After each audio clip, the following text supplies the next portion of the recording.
Okay, week two of my meeting the market tour. Been in Europe. I arrived in Europe last week and started off in Brussels, where I met the European Union and some farming groups. Interesting statistics: there are 7 million farmers in Europe, and a bit like New Zealand, they've got an ageing population problem. 30% are going to retire in the next decade. So there's some big issues facing farmers here, and they're under pressure, as we are back home, to meet environmental and sustainability issues.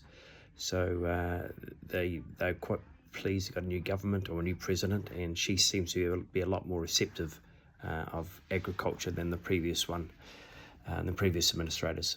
So she's about to be take over the mantle shortly. So they're going to see how that works with policy.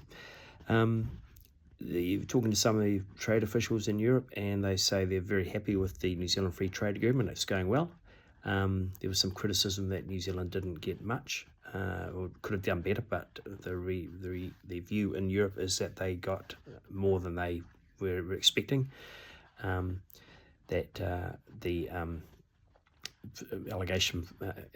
allocation for beef was particularly high relative to what others are getting, and the Europeans are benefiting by getting some building materials into New Zealand, so they're very happy with it.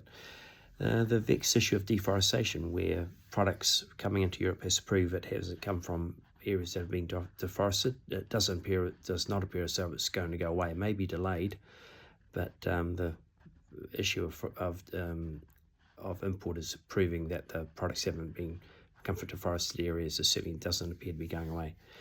Went to Wageningen University, which is in the Netherlands. It's one of the leading agricultural sectors in the research centres in the world.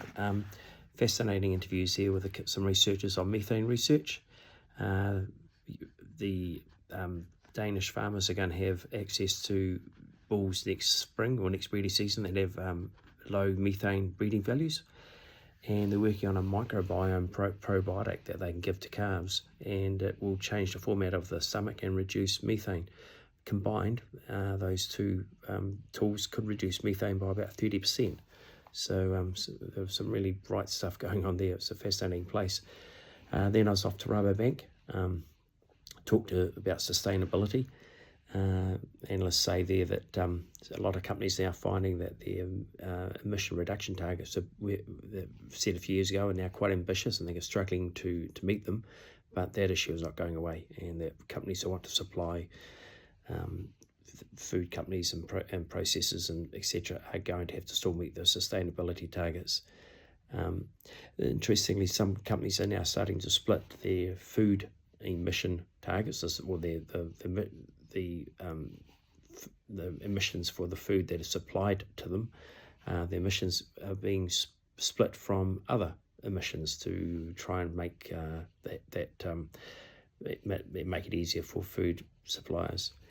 I spoke to Cyril Philo, who's an analyst at Rabo, and he's been doing some thinking the last few weeks, and he made the comment that the world population is going to be 9.7 billion by 2050. But China's population is going to shrink by 10%, according to the United Nations. Europe and the US are going to basically be static at what they are, and all that growth is going to be in West and East Africa. And he's asking, what does that mean for food production? What does it mean for child infant formula and other products and dairy products that are aimed at the youth? Maybe we're going to have to change what we do, what we produce to accommodate those changing global demographics. So some big picture thinking going on there. So it's been a really worthwhile week. So hope you learned something from what I've given here today, because I'm certainly learning heaps on the road. It's been a fascinating opportunity. Thank you.